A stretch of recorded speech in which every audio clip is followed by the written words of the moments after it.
আসসালামু আলাইকুম রহমতুল্লাহি ওবারাকাতু নাহমাদুহু ওয়া নুসাল্লি আলা রাসূলিহিল কারীম আম্মা বা'দ বিসমিল্লাহির রহমানির রহিম আলহামদুলিল্লাহ। আমাদের কোরআনী আরবি শিক্ষা কোর্সের আজ 21তম সেশন। আমরা এই কোর্সের আমরা যে বই কোরআনী আরবি শিক্ষা, এই বইয়ের অলরেডি অর্ধেক আমরা শেষ করে ফেলেছি। তো বাকি আজকে থেকে আমাদের নতুন কিছু বিষয় শুরু হবে। আহ আরবি গ্রামার মেইনলি হচ্ছে দুইটা ভাগে বিভক্ত। গ্রামার মূলত মানে গ্রামের সাথে সংশ্লিষ্ট যে বিষয়গুলো, এগুলো প্রধানত দুইটা ভাগে বিভক্ত থাকে। একটা হচ্ছে যেগুলো শব্দের সাথে সম্পৃক্ত, শব্দের কাঠামো, শব্দের রূপান্তর, একটা শব্দ থেকে আরেকটা শব্দ বানানো, এই জিনিসগুলো নিয়ে একটা লেখাপড়া থাকে। আর একটা থাকে হচ্ছে বাক্যের বিষয়, একটা শব্দের সাথে আর একটা শব্দের রিলেশন একটা বাক্যে। তো বাক্যের প্রকার, বাক্যের ধরন, বাক্যের বৈশিষ্ট্য, এই বিষয়গুলো থাকে হচ্ছে আর একটা পার্টে। তো মেইনলি গ্রামারের যে আলোচনা, ওগুলো মূলত বাক্য নিয়েই, ওটাকে নাহু বলে। আর শব্দ নিয়ে যেই শব্দ বিন্যাস বা শব্দ গঠন, এইগুলাকে বলা হয় হচ্ছে সরফ, এই পার্ট। তো সোফার আমরা যে আলোচনাগুলো করেছি সরফে, আপনার কালিমা মানে শব্দের প্রকার, তারপরে হচ্ছে সেই প্রত্যেকটা প্রকারের বিভিন্ন বৈশিষ্ট্য কিভাবে তৈরি হয়, প্যাটার্ন, এই জিনিসগুলো আমরা দেখেছি। এগুলো সবই সরফের ক্যাটাগরি, এগুলো সবই সরফের অন্তর্ভুক্ত। আজকে থেকে আমরা নাহুতে চলে যাব, এবং নাহু আলোচনা করা মানেই হচ্ছে বাক্যের কাঠামো নিয়ে আলোচনা করা। ঠিক আছে? তো বাক্যের কাঠামো, তারপরে হচ্ছে বা সেন্টেন্স স্ট্রাকচার, বা আরবিতে তারকিব বলা হয়। ঠিক আছে? তারকিব মানে হচ্ছে মানে রক্কা বা ইউরাক্কিবু। আপনারা তারকিব শব্দটা অনেকে শুনে থাকবেন। বাক্যের তারকিব মানে হচ্ছে বাক্যের গঠন। বাক্যের তারকিব বোঝাটা মানে হচ্ছে আপনি বাক্যের গঠনটা বুঝতে পারছেন, যে কোন শব্দটা কি, কোনটা হচ্ছে কর্তা, কোনটা ক্রিয়া, কোনটা হচ্ছে আপনার আহ কি বলে কর্ম, এই জিনিসগুলো আপনি বুঝতে পারছেন। ঠিক আছে? তো এই জিনিসটা বোঝাকেই বলা হয় তারকিব। তো তারকিবের এমনি শাব্দিক অর্থ হচ্ছে গঠন করা, বা হচ্ছে সংযোজিত করা, জোড়া দেওয়া। ঠিক আছে? তো আবার আরেকটা তারকিবের আরেকটা অক্ষর আছে, আরেকটা শব্দ আছে তার রক্কা বা ইরাকিব, আরেকটা অর্থ হচ্ছে আরোহণ করা, বা হচ্ছে আরোহী হওয়া। ঠিক আছে? আরোহী করা অর্থাৎ তো এই যে তারকিব, এটা দ্বারা বোঝায় মূলত বাক্যের গঠন। তো এখন এটা গ্রামাটিক্যাল টার্মে যদি আহ আমরা বুঝতে চাই, অনেক ক্ষেত্রে এগুলো অস্পষ্ট থাকে আমাদের কাছে, কারণ হচ্ছে খুব দুর্বোধ্য শব্দ পড়ানো হয় আমাদেরকে, এবং খুব প্র্যাকটিক্যালি ওইভাবে বোঝানো হয় না। মানে আমরা বাংলা গ্রামার এবং ইংলিশ গ্রামারের কথা যদি বলি, ঠিক আছে, অনেক বিষয় আমাদের পরীক্ষার জন্য মুখস্থ করতে হয় বা করতে হয়েছে, কিন্তু প্রপারলি এই জিনিসগুলো আছে কতটা প্র্যাকটিক্যাল আমরা প্রতিনিয়ত ইউজ করি, সেই জিনিসগুলো আমরা বুঝি না। ঠিক আছে? তো এই জন্য মেইন পড়ায় যাওয়ার আগে আমরা একটু দুই একটা বিষয় দেখে নিব। সেটা হচ্ছে, দেখেন, একটা বাক্যের মধ্যে, আমি আপনাদেরকে অলরেডি বলেছি, এই ক্লাসের মধ্যেই বলেছি, কয়েকটা ক্লাসে আলোচনা হয়েছে যে একটা বাক্যের মধ্যে মেইন দুইটা বিষয় থাকে। ঠিক আছে? একটা হচ্ছে বাক্যে যাকে নিয়ে কথা বলা হয়, আর একটা হচ্ছে যা কিছু বলা হয়। খেয়াল করেন ভালো করে।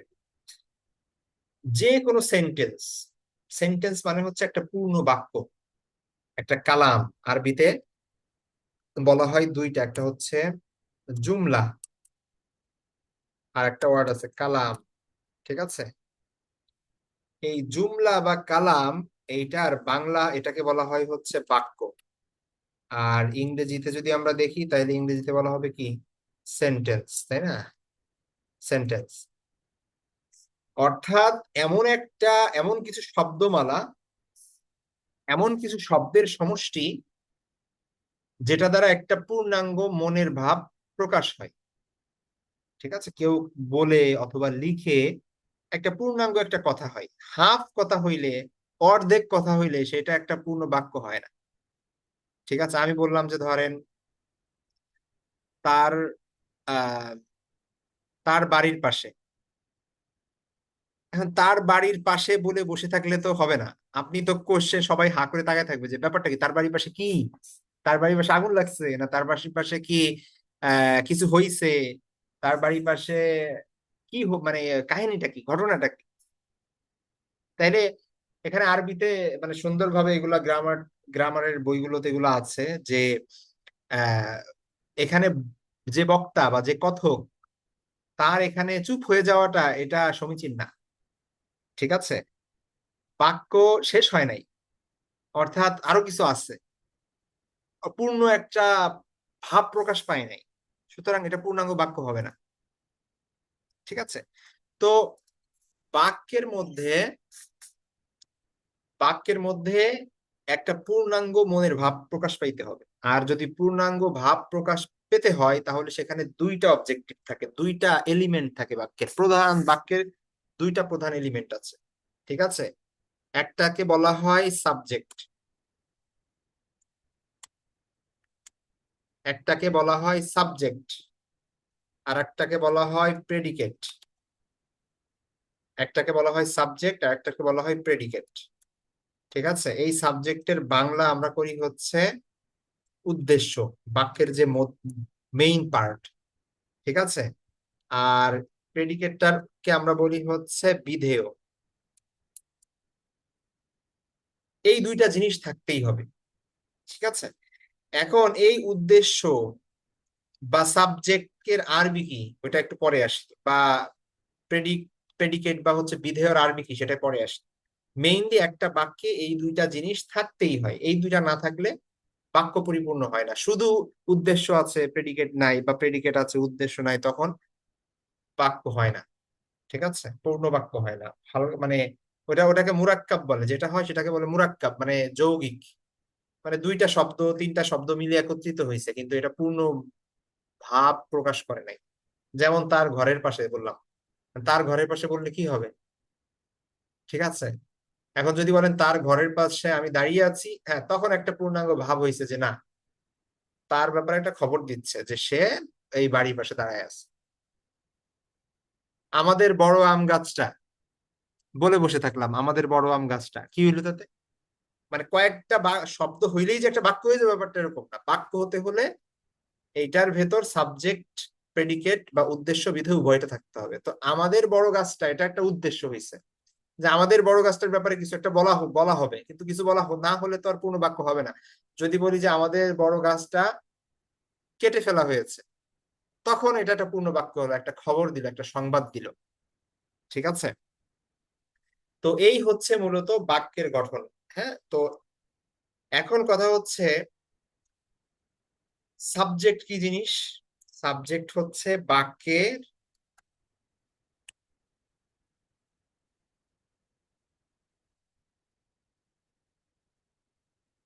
বাক্যের প্রধান অংশ।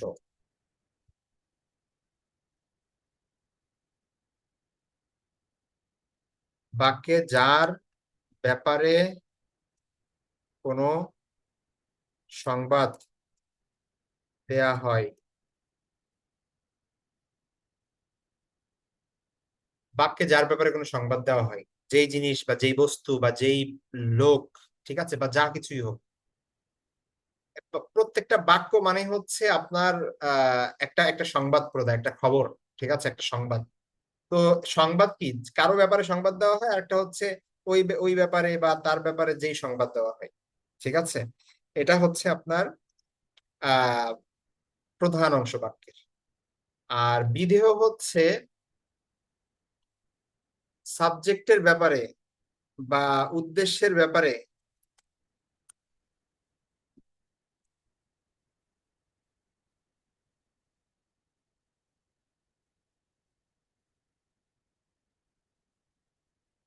বাক্যে যে সংবাদ থাকে, বাকি পুরো সংবাদটাকেই বলা হবে হচ্ছে প্রেডিকেট। ঠিক আছে, তাহলে ধরেন আমি এখানে লিখলাম যে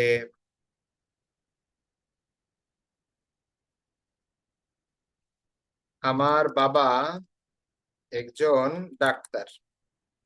দেখেন, আমার বাবা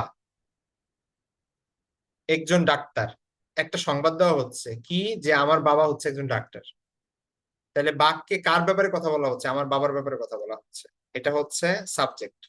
আর আমার বাবার ব্যাপারে কি বলা হচ্ছে? যা বলা হচ্ছে, যে সংবাদ দেওয়া হচ্ছে, সেটা হচ্ছে প্রেডিকেট।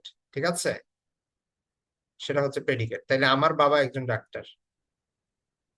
তো এমনি ভাবে আমরা আরো অনেক উদাহরণ দিতে পারি। মানে যে কোনো বাক্য আপনি বলবেন, ছোট বড়, এটাকে দুইটা ভাগে একদম স্প্লিট করে দেওয়া যাবে। একটা হচ্ছে সাবজেক্ট আর একটা হচ্ছে প্রেডিকেট।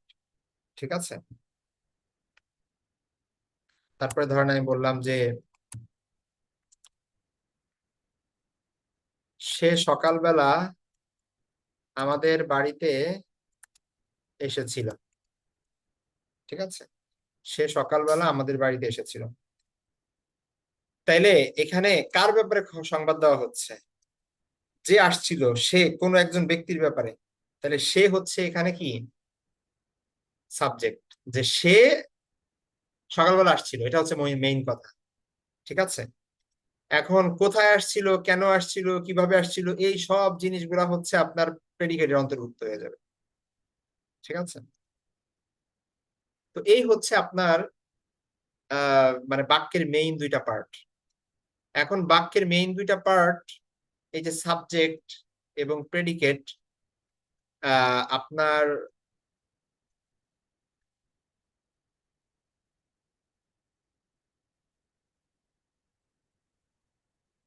এখন আরেকটা জায়গায় আসি, সেটা হচ্ছে বাক্যের প্রকারগুলো তো আমরা পড়ি না আসলে, ওইটা দেখি আমরা যদি। আচ্ছা, আমরা আজকেই দেখবো সেই জিনিসগুলা। তো বাক্যে, এটা হচ্ছে বাক্যের দুইটা অংশের কথা বলা হলো। ঠিক আছে, বাক্যের দুটি অপরিহার্য অংশ।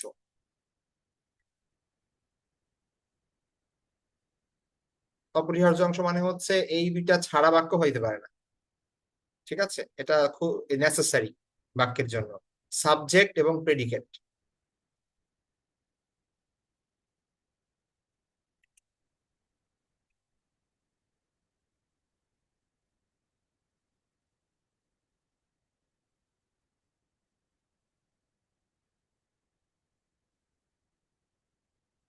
তো এই যে সাবজেক্ট বা প্রেডিকেট, এটার আরবিটা আমরা দেখি। এটার সাবজেক্টকে বলা হয় আরবিতে মুসনাদ ইলাইহি।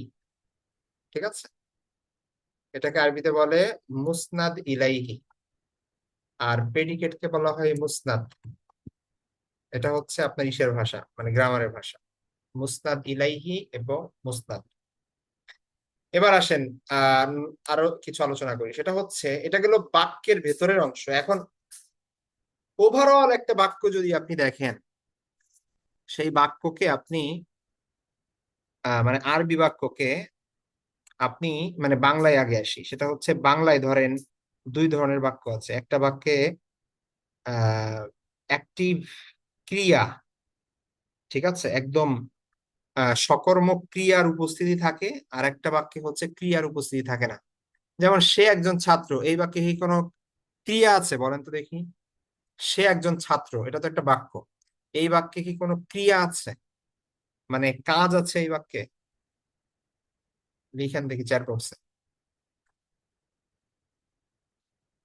তাহলে সে একজন ছাত্র, এই বাক্যে কিন্তু কাজ নাই, তাই না? মানে কাজ না থাকলে তো কর্তাও নাই। ব্যাপারটা বুঝেন, কর্তা কখন থাকে? যে কোনো কাজ করে, তাই না? তাইলে সে একজন ছাত্র, আমি একজন শিক্ষক। তারপরে হচ্ছে, অথবা এটা অতীতে বলি, সে একজন ছাত্র ছিল, আমি একজন শিক্ষক হব, ভবিষ্যতের কথা বলি। তো যাই বলি না কেন, এই যে যে শব্দগুলো, এখানে কি কোনো অ্যাক্টিভ ক্রিয়া আছে যে কাজ বোঝাচ্ছে? যেমন খাওয়া দাওয়া, ঘুমানো, হাঁটা চলা, ওরকম কিছু না। তো যেখানে হচ্ছে আপনার ক্রিয়া নাই, সেটা তো আসলে কর্তা হওয়ার কোনো প্রশ্ন হয় না সেই বাক্যের মধ্যে, তাই না? এটা তো এমন না যে এখানে একটা কাজ হয়েছে, তারপরে এই লোকটা ওই কাজটা করছে, এই কারণে সে হচ্ছে কর্তা। এরকম তো হইতে পারে না। সুতরাং তাহলে আমরা এক ধরনের বাক্য দেখলাম, যে যে বাক্যের মধ্যে কি নাই, ক্রিয়া নাই। আবার আরেক ধরনের বাক্য আছে, যে বাক্যের মধ্যে ক্রিয়া আছে। যেমন সে সকালে এসেছিল। তাহলে এই যে আসা একটা কাজ, তাহলে কে এসেছিল? সে এসেছিল। তাহলে সেটা হচ্ছে কর্তা, কারণ এখানে ক্রিয়াও আছে। ক্রিয়া থাকা মানে হচ্ছে সেখানে কর্তাও থাকবে। ঠিক আছে, ক্রিয়া থাকে, ক্রিয়া আছে মানে অ্যাক্টিভ ক্রিয়া যদি হয় তার মানে কি সেখানে কর্তাও থাকবে। যে কাজটা করছে, কোনো একটা কাজ সংগঠিত হয়েছে মানে হচ্ছে কেউ একজন করছে, তার মানে হচ্ছে সেই কর্তাকে খুঁজে বের করতে হবে। ঠিক আছে, তাহলে বাক্য আমরা দেখি এখানে বাক্যের অনেক ক্যাটাগরি আছে, আমরা আপাতত কিছু যাবো না, আপনাদের বোঝানোর জন্য আপাতত যতটুকু দরকার সেটা আমি বলবো শুধু, হ্যাঁ। তাহলে বাক্য দুই প্রকার। আবার এটাকে আপনারা রেফারেন্স হিসেবে ইউজ করেন না, অন্য কোথাও লেখা দেখবেন যে 5 প্রকার 4 প্রকার, আপনি বললেন যে না স্যার আমাদের 2 প্রকার পড়াইছে, আমি আপনাদের মানে আজকের ক্লাসের জন্য 2 প্রকার পড়াচ্ছি এবং ওইটাই আজকে এটাই মনে রাখবেন। ঠিক আছে, এটা আবার বেড়ে যেতে পারে পরে, ওটা পরের ব্যাপার। ঠিক আছে, তো বাক্য 2 প্রকার। একটা হচ্ছে ক্রিয়াযুক্ত বাক্য, ঠিক আছে, আর একটা হচ্ছে ক্রিয়াহীন যুক্ত বাক্য, মানে ক্রিয়াহীন বাক্য। ঠিক আছে,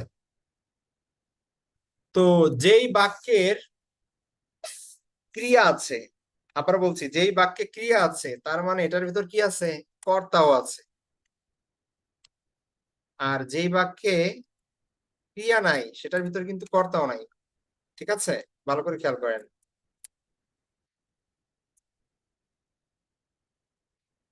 দেখেন, যেই বাক্যে ক্রিয়া নাই সেই বাক্যে কিন্তু কর্তাও নাই। ঠিক আছে, এখন আপাতত যেই বাক্যে কর্তা নাই এই বাক্যের ব্যাপারে পরে আসি আমরা একটু, হ্যাঁ। আপাতত আমরা ওটা একটু পরে আলোচনা করবো, এটা আরেকদিন ভালো করে আলোচনা করবানি, এটার কতগুলো ক্যাটাগরি আছে বা হচ্ছে কি কিভাবে হয় এগুলাই পরে আসি। তো আপাতত যেই বাক্যে ক্রিয়া আছে,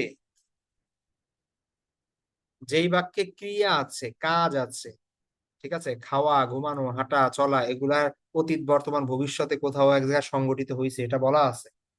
ঠিক আছে, সে এসেছিল, আমি খেয়েছিলাম, আমি যাব, তুমি আসবে, তারা হাঁটবে, সে লিখছে, সে পড়ছে, তারা গান গাচ্ছে, তারা নাচছে, এ ধরনের যত ক্রিয়াযুক্ত বাক্য হইতে পারে এগুলা সব বিষয়ে হচ্ছে এই এখন আলোচনা হচ্ছে, হ্যাঁ। তাহলে ক্রিয়াযুক্ত মানেই বাক্যের ভিতর কি কি থাকে দেখেন, আমি ধরেন একটা বাক্য বললাম যে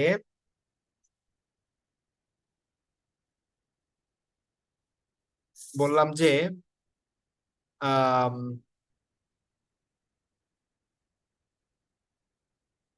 আমি লিখি, ভালো করে খেয়াল করেন, আমি লিখি, একটা ক্রিয়া আছে, একটা কর্তা আছে, তাই না? এখানে কর্তা কোনটা বলেন তো, কর্তা কোনটা বলেন দেখি।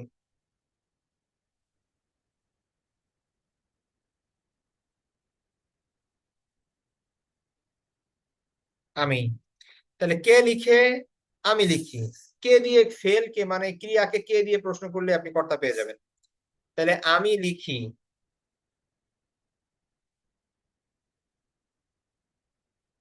আমি লিখি, আমি হচ্ছে কর্তা, লিখি হচ্ছে কর্ম মানে আপনার ক্রিয়া। এবার আসেন, আমি লিখি কবিতা, ঠিক আছে, আমি লিখি কবিতা। এবার কবিতাটা কি হয়েছে কে বলতে পারেন?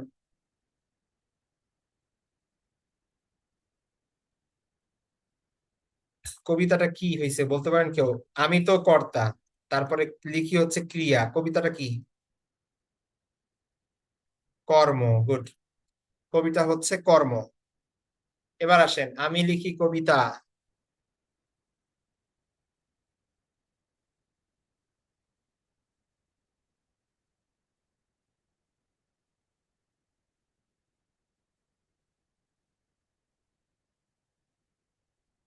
প্রতিদিন।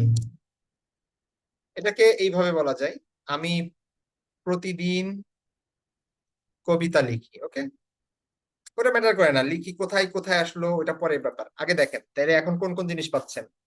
এখন কিন্তু একটা সময়ও পাচ্ছেন আপনি, কখন লিখি সেটা বলা হয়েছে। ঠিক আছে, তার মানে এখানে দেখেন, লিখিরে আপনি কোশ্চেন করেন, লিখিটা হচ্ছে এখানে মেইন ফেল ভার্ব। কে লিখে? আমি লিখি। কি লিখি? কবিতা লিখি। কখন লিখি? প্রতিদিন লিখি। ওকে, এবার আসেন, আমি প্রতিদিন কবিতা লিখি পাঠকের জন্য। ঠিক আছে, তাহলে আমি প্রতিদিন পাঠকের জন্য কবিতা লিখি বা পাঠকদের জন্য কবিতা লিখি। তাহলে এখন দেখেন কি হচ্ছে এখানে, কাদের জন্য লিখি? পাঠকদের জন্য লিখি। তাইলে আমরা এখানে কোন কোন প্রশ্নের উত্তর পাচ্ছি দেখেন। আমি কে লেখে? আমি লিখি। কে প্রশ্নের উত্তর পাইলাম। কি লিখি? কবিতা লিখি। কি প্রশ্নের উত্তর পাইলাম। কখন লিখি? প্রতিদিন লিখি। ঠিক আছে, কেন লিখি? পাঠকদের জন্য লিখি। এই ঠিক আছে, এখন মানে বাক্যটা বড় হচ্ছে, এক একটা প্রশ্নের উত্তর আসতেছে। ঠিক আছে, একটা প্রশ্নে এক একটা প্রশ্নের উত্তর আসতেছে। তারপরে ধরেন আমি আরো যদি অ্যাড করি যে আমি প্রতিদিন পাঠকদের জন্য কবিতা লিখি,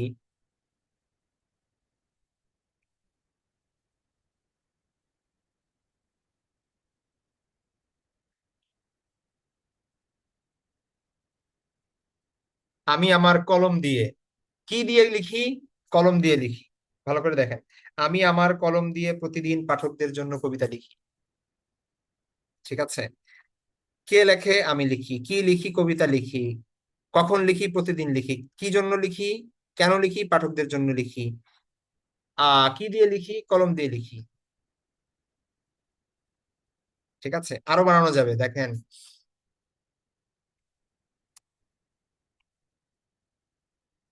আমি আমার বন্ধুর সাথে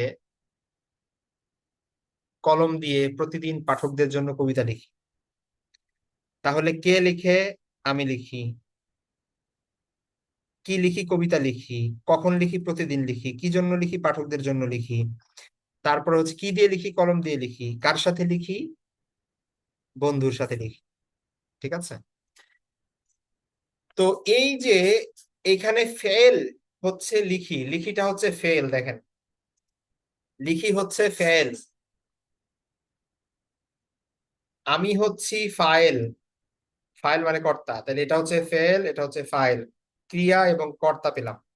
ঠিক আছে, আর এই যে বাকি যতগুলা আছে এই সবগুলাকে আরবিতে বলা হয় মাফউল। ভালো করে খেয়াল করেন, আরবিতে এই সবগুলাকে বলা হয় মাফউল। হ্যাঁ, মাফউল বলা হয়।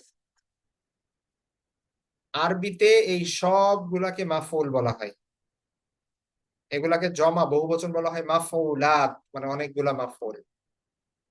ঠিক আছে, এখানে আরো অনেক কিছু অ্যাড করা যাবে, আমি এত মাথা নষ্ট করতেছি না, সহজে বুঝাচ্ছি। দেখেন, আহ আমরা সব বলি না যে সে সেই রকম কবিতা লিখছে। ঠিক আছে, মানে কবিতার মতো কবিতা হয়েছে তার মতো, এরকম বলি না আমরা, যে সে লেখার মতো লিখেছে। এটাও এখানে অ্যাড করা যাবে। মানে আমি খুব ভালোভাবে কি লিখি? কবিতা লিখি, একদম লেখার মতো লিখি। ঠিক আছে, খুবই চমৎকার করে লিখি, ওইটাও মাফুলের অন্তর্ভুক্ত হয়ে যাবে। তাহলে এখানে মেইন বাক্যের প্রধান অংশ হচ্ছে ফেল এবং ফাইল। এই যে ফেল এবং ফাইল দেখেন, এইটুক হচ্ছে পূর্ণ বাক্য। আমি লিখি, ব্যাস এইটুক হইলেই পূর্ণ বাক্য হয়ে গেছে। এর অতিরিক্ত যে জিনিসগুলো আপনি অ্যাড করবেন, এই জিনিসগুলোকে বলা হয় জাইদাত, অতিরিক্ত অংশ। ঠিক আছে, এগুলো বাক্যের প্রধান অংশ না। এগুলো আইদার প্রেডিকেট অথবা হচ্ছে সাবজেক্টের অন্তর্ভুক্ত হবে, কিন্তু এগুলা ছাড়া বাক্য হবে না, ব্যাপারটা এরকম না। ঠিক আছে, এখন এরকম আরেকটা উদাহরণ দেই, যেমন ধরেন আমি যাই, তারপরে বললাম যে আমি স্কুলে যাই। ওইখানে আরেকটা চলে আসবে, এখানে তো আর বলা যাচ্ছে না যে কোথায়। ও কোথায় লিখি, ও এটা তো দেওয়া হয় নাই। ভালো কথা, কোথায় অর্থ, কোথায় অ্যান্সার দেওয়া হয় না। এখানে আরো একটা জিনিস অ্যাড করতে পারি, সেটা হচ্ছে আমার ঘরে বা আমার বাসায় অথবা লাইব্রেরিতে। ঠিক আছে, আমি আমার বন্ধুর সাথে কলম দিয়ে প্রতিদিন লাইব্রেরিতে পাঠকদের জন্য কবিতা লিখি। তাহলে কোথায় লিখি ওইটাও অ্যান্সার চলে আসবে। ঠিক আছে, তাইলে আমি যাই, আমি স্কুলে যাই, আমি প্রতিদিন স্কুলে যাই, আমি প্রতিদিন সকালে স্কুলে যাই, আমি প্রতিদিন সকালে নাস্তার পরে স্কুলে যাই, আমি প্রতিদিন সকালে নাস্তার পরে বাবার সাথে স্কুলে যাই, আমি প্রতিদিন সকালে নাস্তার পরে বাবার সাথে রিক্সায় করে স্কুলে যাই। আপনি এভাবে অনেক কিছু অ্যাড করতে পারবেন, কিন্তু মেইন হচ্ছে একটা বাক্যের মেইন পার্ট হচ্ছে ক্রিয়া এবং কর্তা, ফেল ফাইল, আমি লিখি ব্যাস, আমি যাই ব্যাস, এইটুক, এইটুক না হলে বাক্য হবে না। ঠিক আছে, বাকি যে অংশগুলো আছে এগুলো হচ্ছে মাফউলাত। মাফউলাত বাক্যের জন্য অতিরিক্ত অংশ। এখন মাফউলাতের অনেকগুলো প্রকার আছে, 5-6টা প্রকার আছে মাফউলাতের। এইখানে এক একটা এক এক রকম প্রকার। যেমন এই কবিতাকে বলা হয় মাফুলে বিহি, পাঠকদের জন্য এটাকে বলা হয় মাফুলে লাহু, প্রতিদিন এটাকে বলা হবে মাফুলে ফিহি জরফে মাকান, লাইব্রেরিতে মাফুলে ফিহি জরফে মাকান, এটা হচ্ছে জরফে জামান। তারপরে হচ্ছে কলম দিয়ে, বন্ধুর সাথে মাফুলে মাহু। ঠিক আছে, তারপরে হচ্ছে খুব ভালোভাবে লিখি, ওটা হচ্ছে মাফুলে মুতলাক। এভাবে মাফুলের কিছু প্রকার আছে। মাফুল কাকে বলে এটা ক্লিয়ার হয়েছে আপনাদের কাছে? কমেন্ট বক্সে একটু জানান, চ্যাট বক্সে জানান। অত পুরোপুরি খেয়াল মানে ক্লিয়ার হওয়া দরকার নাই, মোটামুটি বুঝতে পারছেন কিনা যে মাফুল জিনিসটা কি।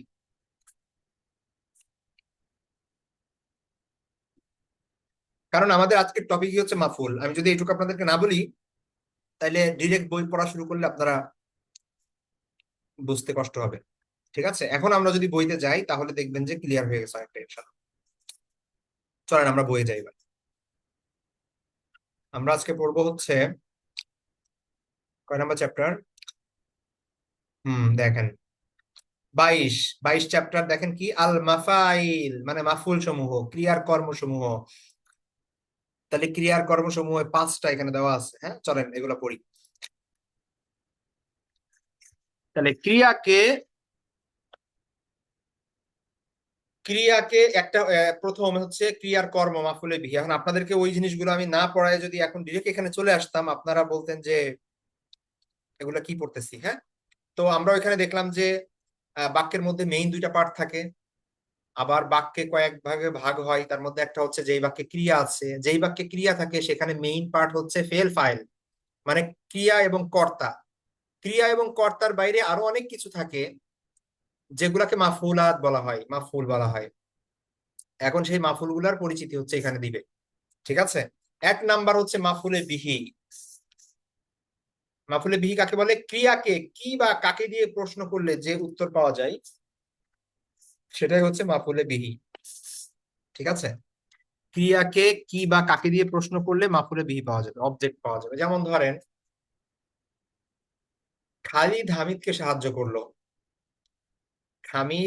খালিদ হামিদকে সাহায্য করা হলো, তাহলে সাহায্য করা এটা একটা ফেল। এখন এই ফেলকে যদি আপনি কি দিয়ে প্রশ্ন করেন বা কে দিয়ে প্রশ্ন করেন, বা সরি কাকে দিয়ে প্রশ্ন করেন, তাহলে আপনি কি পাবেন? মাফুলে বিহি পাবেন। কাকে সাহায্য করলো? হামিদকে সাহায্য করলো, তার মানে হামিদ হচ্ছে মাফুল। আর কে সাহায্য করলো ওটা হচ্ছে ফাইল। আমরা ফাইলের আলোচনা এখানে করছি না, এখানে মাফুলের আলোচনা করা হচ্ছে। হ্যাঁ, তাহলে ফাইল হচ্ছে খালেদ, কে সাহায্য করছে? খালেদ সাহায্য করছে। তাহলে খালেদ সাহায্য করলো, দেখেন খালেদ সাহায্য করলো, এই পার্টটা হচ্ছে বাক্যের প্রধান অংশ, ফেল ফাইল। ঠিক আছে, সাহায্য করা হচ্ছে ফেল, খালিদ হচ্ছে ফাইল। আরবিতে ফেলটা আগে আসে, আরবিতে ফেল আগে আসে। হ্যাঁ, এই দেখেন এখানে কি আছে, নাসরা খালিদুন হামিদান, খালেদ সাহায্য করেছে হামিদকে। তাহলে কাকে সাহায্য করলো? হামিদকে সাহায্য করলো। কি লিখলো? কবিতা লিখলো। তার মানে এই যে কি বা কাকে দিয়ে প্রশ্ন করলে আপনি মাফুলে বিহি পাবেন। মাফুলে বিহিটা হচ্ছে কর্ম, অবজেক্ট, যেই জিনিসটা করা হইলো। ঠিক আছে, সে গান গেল, তাহলে গান, গাওয়াটা ফেল, গান হচ্ছে আপনার হি স্যাং আ সং, তাহলে দা সং হচ্ছে, আ সং হচ্ছে এখানে কি, এখানে আপনার মাফুলে বিহি। ঠিক আছে, মাফুলে বিহি সর্বদা মানসুব হয়। মানসুব মানে হচ্ছে আপনার জবর বিশিষ্ট হওয়া আর কি। হ্যাঁ, যেমন হামিদান হয়েছে, দেখেন হামিদান হয়েছে। খলাকল ইনসানা মিন আলাক, খলাক তিনি সৃষ্টি করেছেন, কে সৃষ্টি করেছেন? তিনি, তাহলে তিনি হচ্ছে ফাইল। ঠিক আছে, যেটা এই খলাকর মধ্যে আছে হুয়া, তাহলে খলাক হচ্ছে ফেল ফাইল এখানে, মানে তিনি সৃষ্টি করেছেন। কাকে সৃষ্টি করেছেন? আল ইনসানা, মানুষকে, তাহলে মানুষ হচ্ছে এখানে মাফুলে বিহি। ওয়াকাতালা দাউদু জালুতা, দাউদ হত্যা করলো জালুতকে, কাকে হত্যা করলো? জালুতকে। তাহলে জালুত হচ্ছে মাফুলে বিহি। ওয়া ইদি বিতালা ইব্রাহিম রব্বুহু বিকালিমাত, ইবতালা পরীক্ষা করা, ওয়া ইদি বিতালা এবং যখন পরীক্ষা করলেন, কে পরীক্ষা করলেন? রব্বুহু তার রব, তার রব যখন পরীক্ষা করলেন, কাকে পরীক্ষা করলেন? ইব্রাহিমকে, ইব্রাহিমের রব যখন ইব্রাহিমকে পরীক্ষা করলেন। ঠিক আছে। ওয়ালাকাদ নাসরাকুমুল্লাহু বিবাদরিন, নাসর তিনি সাহায্য করেছেন, নাসরাল্লাহু আল্লাহ সাহায্য করেছেন, কাদের সাহায্য করেছেন? তোমাদেরকে সাহায্য করেছেন। তাহলে আল্লাহ তোমাদের সাহায্য করেছেন বিবাদরিন, বদরে। ঠিক আছে, তাহলে একটা বাক্যের মধ্যে ফেল এবং ফাইল, এটা হচ্ছে মেইন। কাকে বা কি দিয়ে কোশ্চেন করলে যে অ্যান্সার পাওয়া যাবে সেটা হচ্ছে মাফুলে বিহি। হ্যাঁ, মাফুলে বিহি কি হয়? জবর বিশিষ্ট হয়। সব মাফুলি জবর বিশিষ্ট হয়। আচ্ছা, তারপরে দেখেন মাফুলে ফিহি। ফি আপনার অর্থ জানেন? ফি মানে কি বলেন তো দেখি সবাই, কেউ একজন চ্যাট বক্সে লিখেন ফি মানে কি।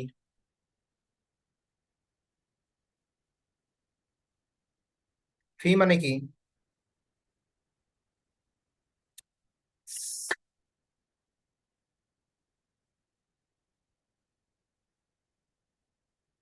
ফি মানে মধ্যে, গুড।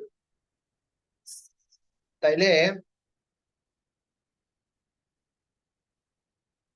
ফি মানে মধ্যে, তাহলে আপনারা বুঝতে পারছেন যে মাফুলে ফিহি মানে হচ্ছে কিছুর মধ্যে আলোচনা করবে, অর্থাৎ যার মধ্যে কাজটা হয়, সেটা স্থান হইতে পারে, সময় হইতে পারে। হ্যাঁ, তাহলে যেই সময়ে কাজটা ঘটে অথবা যেই স্থানে কাজটা ঘটে, ওই জিনিসটাকে, ওই স্থান বা সময়টাকে মাফুলে ফি বলা হয়। যেমন আমি বললাম যে প্রতিদিন আমি কি করি? স্কুলে যাই। তাহলে প্রতিদিন এটা একটা সময়। দিনের বেলা সে এসেছিল, তাহলে এই যে দিনের বেলা এটা একটা সময়। ঠিক আছে, শুক্রবারে আমি সেখানে যাব, তাহলে শুক্রবার একটা সময়। আমি মসজিদে যাব, তাহলে মসজিদ একটা স্থান। ঠিক আছে, আমি কি করব? আহ আমি রুমের মধ্যে আহ লিখছি, তাহলে কোথায় লিখছি? রুমের মধ্যে লিখছি। এই যে যে বিষয়গুলা, এগুলাকে বলা হয় মাফুলে ফি। ঠিক আছে, মাফুলে ফি বলে এগুলাকে। অর্থাৎ ক্রিয়া সংগঠনের স্থান বা ক্রিয়া সংগঠনের সময়, এটাকে বলা হয় মাফুল। মাফুল ও মানসুব, মানে মাফুলে ফিহিটাও মানসুব। ঠিক আছে, এটাকে বলা হয় মাফুলে ফি। এর আগেরটা গেছে মাফুলে বিহি। কি বা কাকে দিয়ে কোশ্চেন করলে মাফুলে বিহি পাওয়া যায়। আর দুই নাম্বার হচ্ছে মাফুলে ফিহি। মাফুলে ফিহি মানে হচ্ছে কর্ম, ক্রিয়া সংগঠিত হওয়ার স্থান বা সময়। ঠিক আছে। ওয়াসাব্বিহুহু বুকরাতা ওয়া আসিলা, তোমরা কি করো? তার তাসবিহ পাঠ করো, তার গুণগান গাও, বুকরাতান সকালে, ও আসিলা এবং সন্ধ্যায়, সকাল সন্ধ্যায় তোমরা কি করো? তার গুণগান গাও। ইন্নী ফাইলুন যালিকা গাদা, আমি আগামীকাল সেটা করব। তাহলে আগামীকাল। ঠিক আছে। ফাআসরি বিইবাদি লাইলান, আমার বান্দাদের নিয়ে রাতে বেরিয়ে পড়ো। তাহলে লাইলান, বেরিয়ে যাও। লাইলান মানে কি? রাত। তার মানে রাতের কথা বলা হচ্ছে, একটা সময়ের কথা বলা হচ্ছে। হ্যাঁ, যে বেরিয়ে যাও, কখন বেরিয়ে যাও? রাতে। তাহলে এটা হচ্ছে মাফুলে ফিহি। তো এটা গেল মাফুলে ফিহি, যেটা আপনাদেরকে ওই যে আমি ওই উদাহরণ দিয়ে বুঝিয়েছি, হ্যাঁ, অলরেডি, ওই কবিতা লেখার উদাহরণ দিয়ে। তারপরে দেখেন লাহু, মাফুলে লাহু মানে হচ্ছে লি মানে কি বলেন তো? লাম, লা বা লি মানে কি আমরা পড়েছি না হরফে জারে? লা অথবা লি মানে কি? ফি মানে মধ্যে, লা অথবা লি মানে কি বলেন দেখি, চ্যাট বক্সে বলেন। জন্য, হ্যাঁ, গুড। তাহলে লি মানে জন্য, তার মানে হচ্ছে মাফুলে লাহু মানে হচ্ছে যার জন্য কাজটা হইছে, যেই জন্য কাজটা হইছে। তার মানে হচ্ছে কারণ, ক্রিয়া সংগঠিত হওয়ার কারণ বোঝায়। ঠিক আছে, কেন আমি কবিতা লিখি? এই জন্য কবিতা লিখি, তখন সেটা হচ্ছে মাফুলে লাহু। হাসিবতুম আন্নামা খলাকনাকুম আবাসা, তোমরা কি ধারণা করছো যে আমি তোমাদেরকে সৃষ্টি করছি অনর্থক? মানে কি কারণে সৃষ্টি করছি? অনর্থক সৃষ্টি করছি। আবাসান, ইউনফিকু মালাহু রিআ আন নাস, সে তার সম্পদ ব্যয় করে মানুষকে দেখানোর জন্য। কি জন্য সম্পদ ব্যয় করে? মানুষকে দেখানোর জন্য। ওয়ালা তাকতুলু আওলাদাকুম খাশিয়াতা ইমলাক, ওয়ালা তাকতুলু, তোমরা সন্তানকে হত্যা করো না, তোমরা তোমাদের সন্তানদের হত্যা করো না, খাশিয়াতা ইমলাক, কি কারণে? দারিদ্র্যের ভয়ে, দরিদ্রতার ভয়ে তোমরা সন্তানদেরকে হত্যা করো না।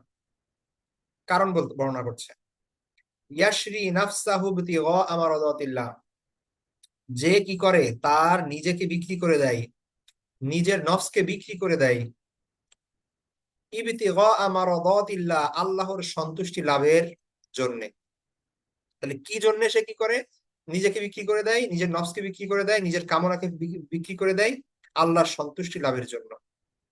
ঠিক আছে, আল্লাহর সন্তুষ্টি কামনার জন্য সে কি করে? নিজেকে বিক্রি করে দেয়, নিজের সব চাওয়া পাওয়াকে বিক্রি করে দেয়, নিজের সব আকাঙ্ক্ষাকে কামনাকে বিক্রি করে দেয়।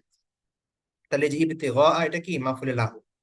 তাহলে ফেল সংগঠিত হওয়ার কারণ বোঝায় যেটা, সেটা হচ্ছে আপনার মাফুলে লাহু। ঠিক আছে, ওকে, এবার বলেন মাফুলে মাহু। মা মানে কি বলেন? মা মানে কি? সাথে, তাই না? মা মানে সাথে। তাইলে তাহলে তো বুঝতেই পারছেন যে ফেল সংগঠিত হয়, ফেল সংগঠিত হওয়ার আহ কি কোনো কিছু সাথে, মানে কি লিখছে দেখি, ক্রিয়া সংগঠনের সাথী। ঠিক আছে,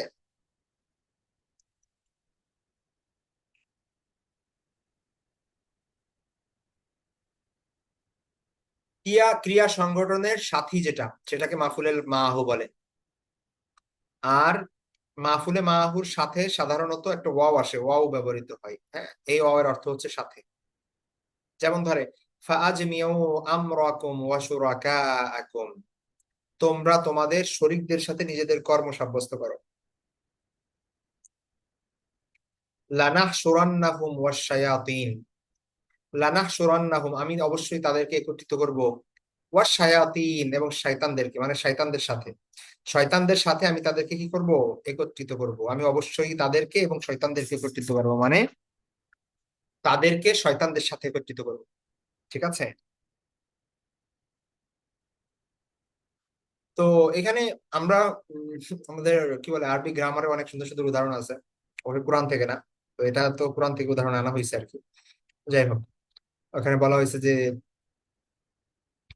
যা আশিতা ও ওয়াল জুব্বাত, মানে শীত এসেছে জুব্বা সহ, মানে কোট সহ। ঠিক আছে, বা শীত যখন আসে তখন কোটও আসে। তো এরকম আর কি উদাহরণ ছিল আমাদের ইসের, মানে আরবি গ্রামার বইতে এই ধরনের উদাহরণ আছে আর কি। তো যাই হোক, আরেকটা হচ্ছে মাহফুলে মুতলাক। মাহফুলে মুতলাক মানে হচ্ছে ওই যে আপনাদেরকে যেটা বললাম, যে আহ ক্রিয়ার আপনার আহ গভীরতা বোঝানোর জন্য। ঠিক আছে, গুরুত্ব বোঝানোর জন্য। যেমন ধরেন, সে ইন্নি জলামতু নাফসি জুলমান কাসিরা, আমি নিজের উপর জুলুম করেছি। কেমন জুলুম করেছি? অত্যাধিক জুলুম করেছি, অনেক জুলুম করেছি।